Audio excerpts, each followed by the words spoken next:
All right, plot twisters, today we are going to be reviewing The Great Alone. Just a brief synopsis. The Great Alone follows the Albright family as they move to the remote wilderness in Alaska in the 1970s, hoping for a fresh start after the Vietnam War.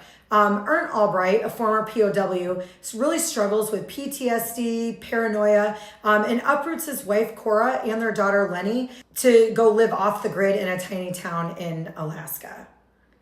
At first, Alaska feels wild, beautiful, and full of possibility. The locals really banded together to help them feel comfortable, help them prepare for the brutal winter that was ahead. And Lenny finally begins to feel like she belongs somewhere because he was constantly uprooting them and taking them, wherever he wanted to go. So as the winter settles in, Ernst's mental health deteriorates. His unpredictable temper and growing violence turns their isolated cabin kind of into a dangerous prison for Cora, and Lenny for that matter, but Cora really did take the brunt of it. They were fearful in their own home, and Lenny finds comfort in the Alaskan community. She falls in love with a boy named Matthew Walker, who is the son of a local wealthy family who her father Ernst actually despises. So their kind of love story becomes one of the bright spots in this difficult life that they are about to endure in the winter of Alaska. So this book really does explore survival, resilience, domestic abuse, first love, the harsh beauty of Alaska. But as the family situation kind of spirals, Lenny kind of has to decide what kind of future she wants and how far she's willing to go to get it. So not only to get it, but to also protect the people that she loves. So the story spans several years and ultimately becomes a powerful kind of coming of age tale about courage and loyalty. She has a lot of loyalty to her mother. She's got to find a lot of strength as well in her given circumstances. So as the book unfolds, you're going to see how Lenny was kind of forced to grow up kind of quicker than anybody her age, as she starts out as 13 years old. So she has to grow up pretty quickly and also make decisions that a normal 13 to then 16-year-old shouldn't have to make. So hope you really enjoy this one. I know we did. And per usual, you guys know the drill. Before Erin gets here, she's going to be our co-host today. Meet me at the bar. Hey plot twisters, and today we have a comfort cocktail that has a kind of a cozy cabiny vibe to it. The book The Great Alone takes place up in Alaska. Anyway, so this cocktail we are going to call the Aren't We Crazy, because the main characters in the book, his name is Ernst, and he's a little crazy. So I tried to film this in my kitchen, but I've got extra kids, extra dogs, and a husband home today, and it was impossible. In my glass, on the stovetop, I did 4 ounces of bourbon, about a teaspoon and a half of maple syrup. I muddled in some blackberries, 3 blackberries, and squeezed in some fresh lemon juice. Just simmer that over the stove. Do not boil it. We don't want to boil any of that booze out of there. We got a plan going on. So just going to simply add some club soda to that. And then we are going to garnish it with a couple of blackberries and a lemon wedge. Cheers. All right, plot twisters, we are here on week 3 of Storing the Plot Twist, and we're hanging today with one of my best book besties, Erin. So we are going to review The Great Alone by Kristin. I'm super excited to see how our opinions are the same and how they're different. I know I had some pretty strong opinions about this one, so I'm happy to dive right into it. So Erin is our kind of historical fiction / light romance girly. So this one's right up her alley. So all right, well, let's get started. What were your first thoughts about the Albright family dynamic? Well, I could definitely tell that there was some tension. It was very tense, and kind of gauge what Dad's mood was for how your day was going to go. Mm-hmm. Yeah, so in the beginning, of course, when you read the synopsis of the book, you're going to know that it does deal very heavily with domestic violence, and there's going to be some questionable issues happening throughout the book.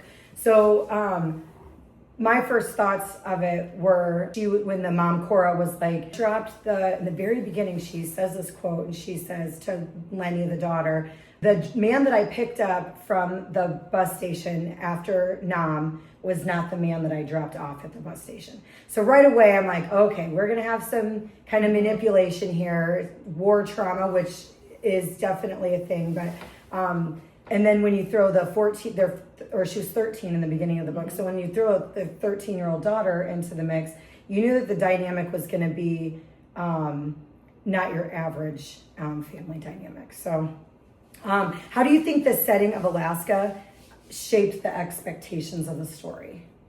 I mean, I wouldn't have known how to paint it until I started reading the book, how bleak it was, how isolated they were, kind of like struggling. Almost every day was like fighting for survival. And so I think that's kind of probably her every day. Didn't know what the day was going to bring, didn't know what she was going to have to endure.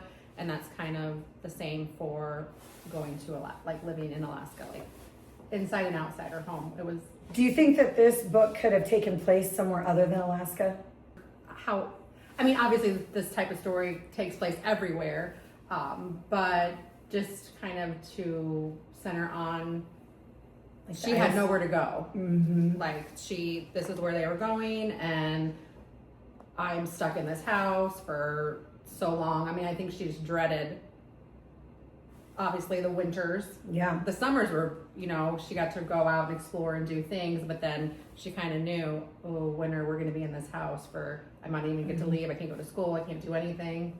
So. Yeah. So when it first started and they were talking about how the Great Alone was the winter months of the Alaskan winter, when it was all about survival. So when they first land, they take in Anchorage, they take the ferry over, and that's when the first time they meet Large Marge. She's awesome. I can't wait to get into her character a little bit more.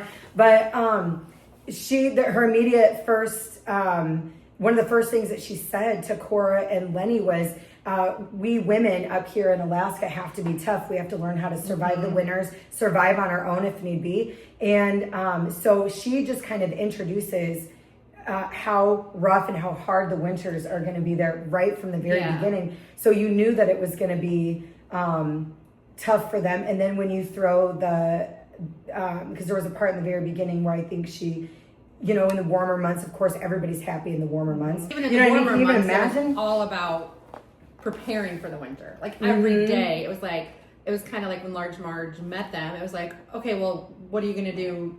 What have you done to get ready for the winter? It wasn't even like, hey, welcome. But then it was like, do this, do this, do this, do that. What knowledge do you have? They were just kind of like, I don't know. I just blindly followed my husband here. I didn't know what it was going to be like. And then it's like. Yeah, that was the other thing about Ernst, the husband.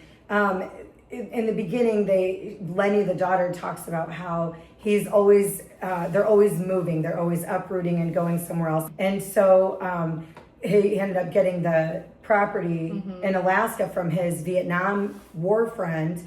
And when he passed, and so he was like, "Yep, we're moving to Alaska." And he had lost his job, and it was just kind of like, "Let's start over. Let's do this." And there was no questions. It was just what they were going to do. So Lenny was forced to grow up quickly. In what ways do you think that her childhood shaped the woman that she ended up becoming in the end? Because you don't really see a ton of her as an adult.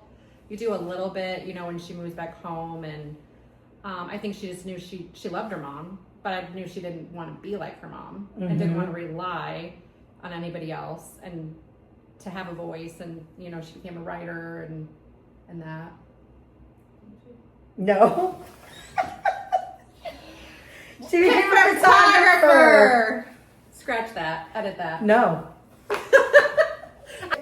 I definitely agree with that, because she was forced to see so much as a child and a young adult. She was forced to see so much more than your average kids are forced to see. The amount of abuse and just the mind manipulation that Ernst had over Cora on the different things. And then on the level of Cora, this drove me nuts through the whole book, but she would go back to the Vietnam thing.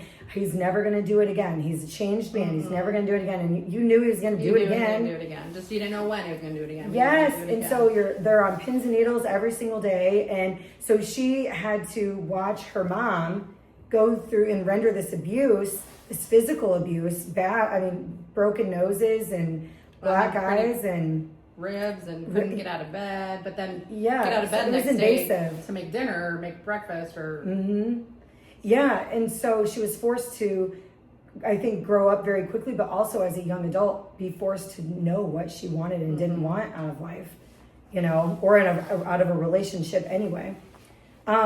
What did you think? So piggybacking on that, what did you think of Cora's loyalty to Ernst? Did you sympathize with her choices? Sympathize a little bit at the beginning, but at the end, it's just like blind loyalty. At the end, it was I kind of got annoyed with her. I was just kind of like, okay, I understand that he was somebody different, and they only kind of touch on it when like she found the photo of him, and she kind of didn't even look like what her dad looked like. But us as readers are not introduced to who he was at all. We only met this abusive, angry, paranoid man. You know, everybody's out to get him, and I don't know. I feel like you got to make a choice for survive. You know, for your daughter or him. And I think she always picked him. She did. She always almost picked him. always Yes. Picked him. But so I did sympathize with her in the beginning because I do think that domestic violence is a lot of manipulation. It's there's a reason, they give you a reason why they act the way they act, and your sympathy. Yes, your empathy, your sympathy, and it's such an easy card to play every time. And the whole, I'm so sorry, I love you so much, I'm never going to do it again, I promise I'll never do it again. And for whatever reason, you believe them, you know. But it was almost a toxic love. Yes. It was kind of like, I can't live without you, you know, like, it was just like how he said it, like, you're mine, I can't lose. It just was very toxic for sure. How would you describe Matthew and Lenny's relationship? Did you feel it was realistic for teenagers in that kind of environment? Well, I think in their environment, because they're, you know, every day they don't know what's going to happen. They're not going to see each other for months at a time. So I think they were each other's only like age group friends. Yeah. So I mean, early on, they're very limited to what. Early on, it was kind of like there's somebody else my age here, and of course, opposite sex, you're gonna develop, teenager, it's gonna, you know, be curious and kind of develop into that. But I think because of the setting, because it grows strong, fast. I thought it was. I did think that it was probably realistic in a setting like that. Yes. For all the reasons that you just said, but when he moved away, though, like it was years before he came back, so it was a little bit odd. But I guess it was just like memories for her. I don't know. I mean, she didn't have anybody else, so it was kind of like, and they did right. So she had a little. So probably realistic for Alaska. For Alaska, I don't know if they were, you know, in California, happening. Yeah. What character would you most like to see a character spin-off book? I think like, I don't know, there's a lot of characters that would be good. It could kind of be like, where do you want it to go? Do you want to see, because you didn't really see Lenny and Matthew's time together, you know, it just kind of skipped to them grown with 3 grown children. I think it'd be interesting if they did a prequel with like Cora and Ernst. Okay. And kind of showed a little bit of that side. He'd probably have a little bit more understanding of who he was and then what the war did do to him. Sure. Because I think that's kind of the case with a lot of people. You kind of forget about them, or they're crazy, but you don't really know who they were before. So I think that one would be good. Maybe Large Marge. Oh my gosh, that's my answer. I figured it would be. She has a life. She was just most of the topics were so heavy, and she just brought this comedic light to the book. She was good. I liked her. She was this, they called her Large Marge. She used to be an attorney in Washington, and then she moved to Alaska, and now she runs a convenience store, and she's hilarious. So whenever she would enter the equation in any of the stories of the book, or any of the storylines that were going on, it was going to give you a little bit of comedic relief. But it would be, because she does talk there quite a bit about how she was one person out there, and in Alaska she had to be a completely different person. She had to be stronger. She had to learn how to survive on her own. And she'd be fun to have a whole book about. But I do, I want the beginning of the story of Cora and Ernst because I do want to sympathize with him a little more because I did not have a ton of sympathy for him at all. No, and it's kind of hard to because there's not. Which is very unpopular opinion. I understand that. We're probably far off when we get deeper into the book on how well we actually liked this book. But yes, I would love to see Cora and Ernst's prequel to their story so that we can have a better understanding. But yes, Lenny and Matthew, I will get into the ending part of that. But yes, I would have liked to know a little bit more about how it all ends with them, for them. All right, great news. We made it through the Alaskan winter. Here comes some sunnier skies. Yes. We had to go and take the parkas off. We're getting a little warm here in our middle age. There's puddles underneath us of sweat. Under her, not me. Okay. What did the novel say about resilience, especially in women? And I will say for Cora, she was a young mom. She moved out there. She knew nothing. And she was canning things, like building things. So, I mean, maybe she didn't, in some of her life didn't have that. But, I mean, she really adapted because she said some people didn't survive, like the first year. And Large March said that. She said, you'll know the first winter if you are going to survive in Alaska. If you'll know right away if Alaska is for you or not for you. So Cora really did make the best of it. The resilience for, especially for women out there for me was how independent they had to be. Because remember, this book takes place it starts in like 73 or 74. So there really wasn't a lot of, in the very beginning of the book, she talks about how she wanted to go get a credit card and the bank wouldn't even give her a credit card because she didn't have Ernst's signature. So back then women couldn't even go get a credit card. Yeah.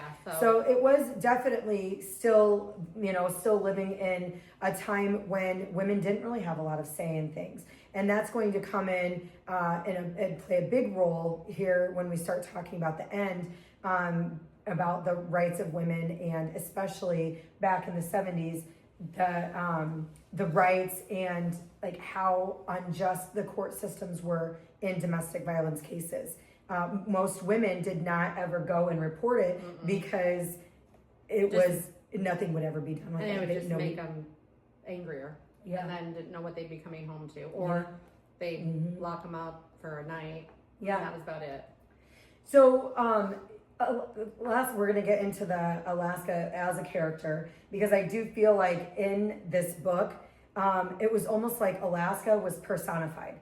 It played a character even in itself.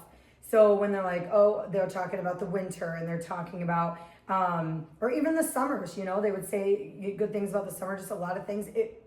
I feel like it made you feel like Alaska in itself was a character or a person. I feel like it was very personified.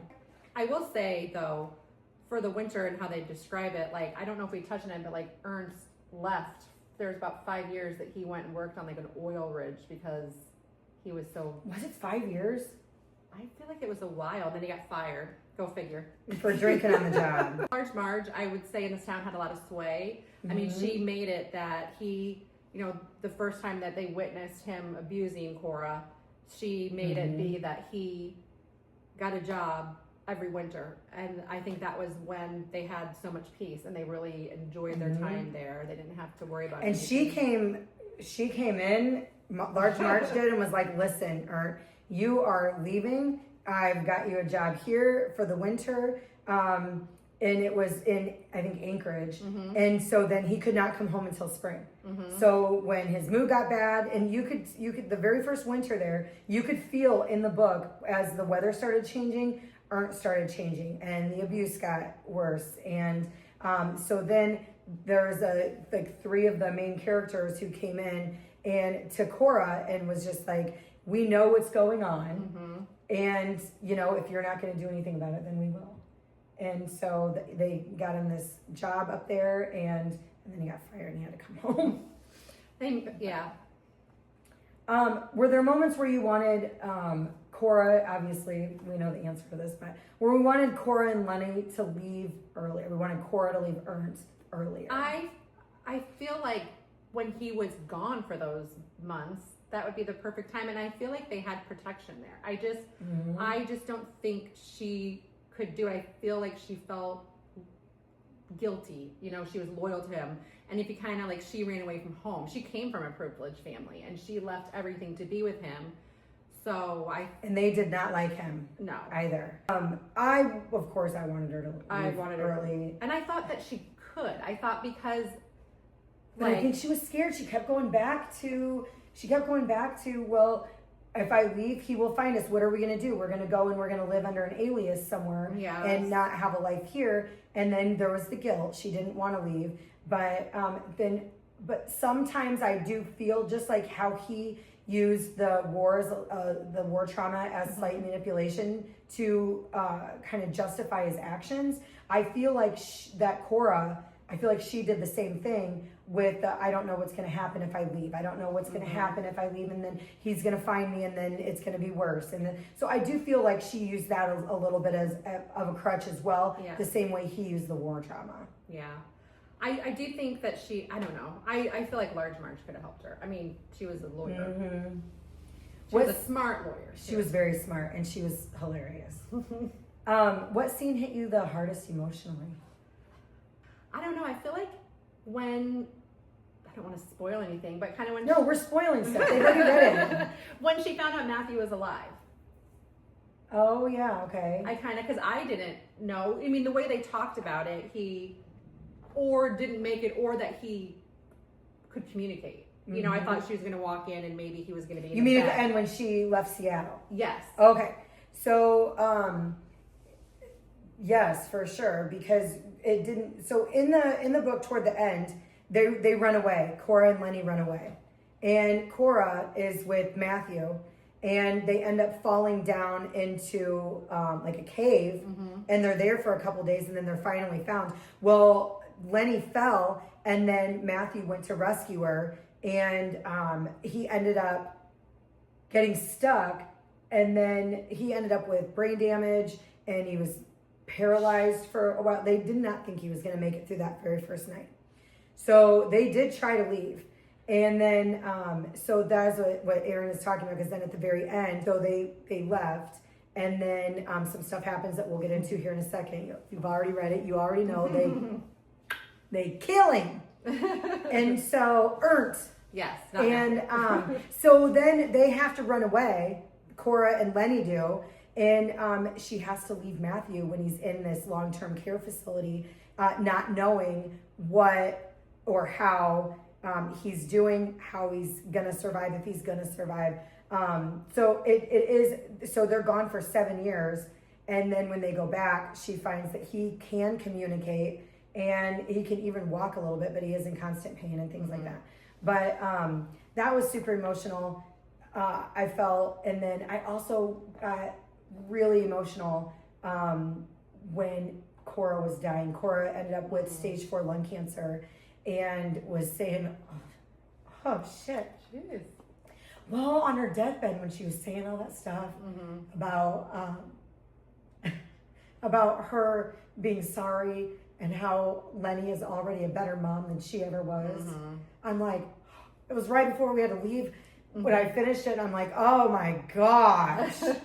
But yeah, so her dying words to Lenny, and that was just last night. That's why it's still so fresh on my mind. And she told her to go back home. And she said, you need to go back home, talking about Alaska. That was by far my emotional part. That was.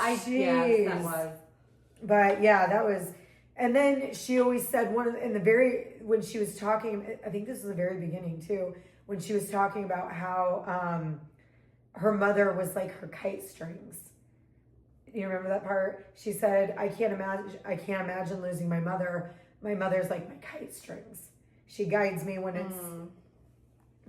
it's whatever.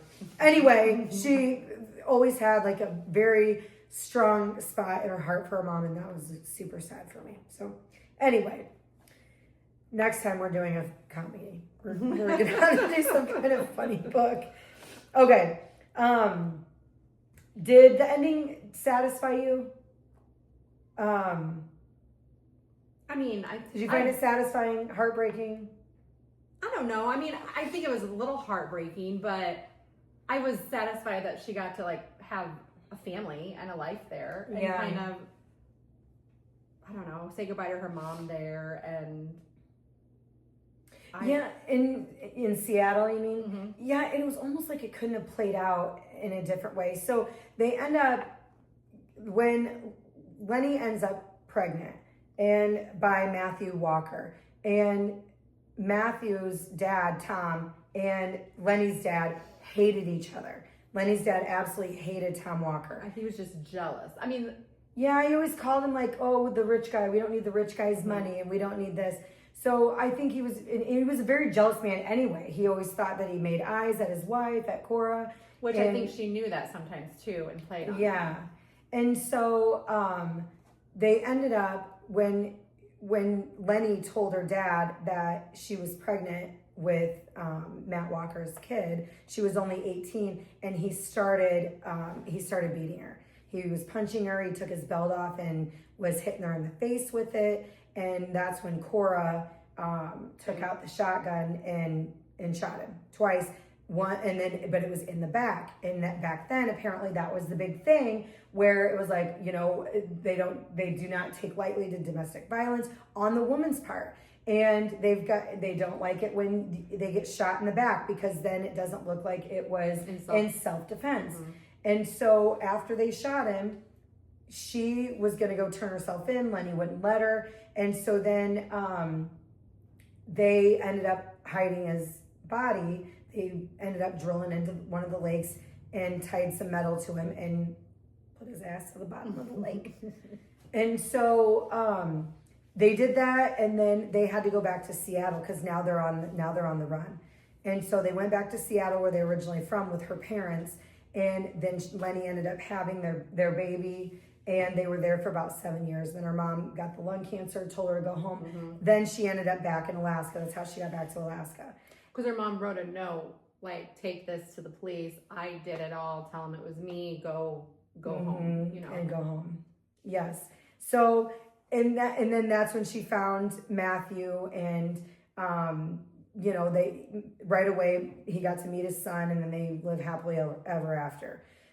So it was, I felt a very, and this is where I think I do not want to say anything bad about a Kristin Hannah book. I absolutely love Kristin Hannah. No. This book did not do it for me. Everything that we've talked about so far, I feel, was all in like the last 30% of the book. That first, the first 50%, if it wasn't for this is what Tara said last week about our last week's book, but I don't know that I would finish it. And so I went to Goodreads and I'm like, what is going on? Like, it has 1.2 million reviews, and it's got a 4.6 rating, and I'm over here going, oh, I don't even want to finish it. It is so slow. It is kind of a slow start, obviously. It is slow. Slow middle. But when you read it all, it is a satisfying book. It is not my favorite of her either. I will say that. I think my favorite is The Women. Yes, we'll do that eventually. So, I think it's worth reading, though. I would recommend it. Mm-hmm. I would recommend reading it, but I wouldn't recommend it to somebody who wants a 5-star read. Yeah. But so many people gave it 5 stars, even 4. I would not. But it was just very slow. The whole picture, the outcome. For her. And then I started. Famous photographer, like they're kind of writing about her life. Yeah, but that was such a small part. It was. I do feel like you wish you would have got a little bit more. Like I said, there were things that you didn't, if you want to understand his trauma, because I feel like they kind of overlooked that he did go to Vietnam. He was a prisoner of war. Yes, he did these horrible things, but if they gave you a little prequel to that, I do think that it was a dangerous situation, did need to leave. I don't know. Were you surprised by the storyline that they took Matthew's character? Like when he fell in that cave, Did you think that that's where the storyline was gonna go? Yeah, it was, and I was Oh, pissed. I did. You weren't surprised by that? I mean, I was surprised that it happened. I guess I'm talking about that he survived. Oh, so I guess. You mean like them having him have an accident like that? Well, so when it happened, and the way they described it, and then they went to the hospital, when they came back and said that he had brain damage and he was paralyzed and all these things, I'm going, what? Yeah. I don't think that the description in the book matched that. what all happened. And so But I was shocked. Yeah, I was shocked at that. Like, wait, I don't know. I was a little bit pissed that she had to put Matthew's character through that. Yeah. Because that was kind of like her one bright spot. Yeah, like let their love story prevail. But I think that would have been too perfect of an ending. I know, I'm just saying. I didn't love it either. I wasn't very happy. Yeah, and then, the being torn between leaving him there, because obviously he wasn't going to leave her. He didn't even leave her in that cave to go find help, which is what he should have done. But he wasn't leaving her, so then she had this horrible guilt for all of these years. And then, so it did end up good in the end, but I really did want her to go back and be like, oh my gosh, I'm so sorry that I left you for 7 years. I'm so glad that you're walking and talking and you're... I know. And everybody like embraced her. Like everybody like came home, which I know there was a tragic kind of family that they kind of, it was such a tight-knit community, they kind of looked out for her. But, like his dad, was so... It's like life doesn't always happen like we think it should happen. He was a good guy. He was too. I wouldn't mind seeing a character spin-off of him either. Or even, because how the town centered on, his family founded the town. Yes. So, and how the little boy, little Matthew called him Grandpa, just right from that moment of meeting him. And yeah, MJ. Their little boy was MJ. I thought that was cute too. Yeah. All right, we're gonna do a rapid fire questions now. All right, Erin, favorite side character? Large Marge. Same. Large Marge. She was awesome. Comedic relief. Most heartbreaking scene. I would say after the accident, when you kind of found out what the extent of Matthew's stuff was, that he probably or could die. Mine is definitely definitely Cora on her deathbed. Man. Definitely Cora on her deathbed with her dying wishes for her daughter. I bawled like a baby. Would you recommend this book to others? I mean, I would. Yes, I would too. And stars. I'd say 4. I'm giving it a 3.25. I was lower than that. I was lower than a 3, and then the ending, the last 30%, I was like, all right, fine, I'll give it 3.25. So there you have it. Thank you for tuning in, starting the plot twist, and hanging out with me and Erin. And we'll see you next week for Pieces of the Night, and you will meet my other book bestie, Kenneth.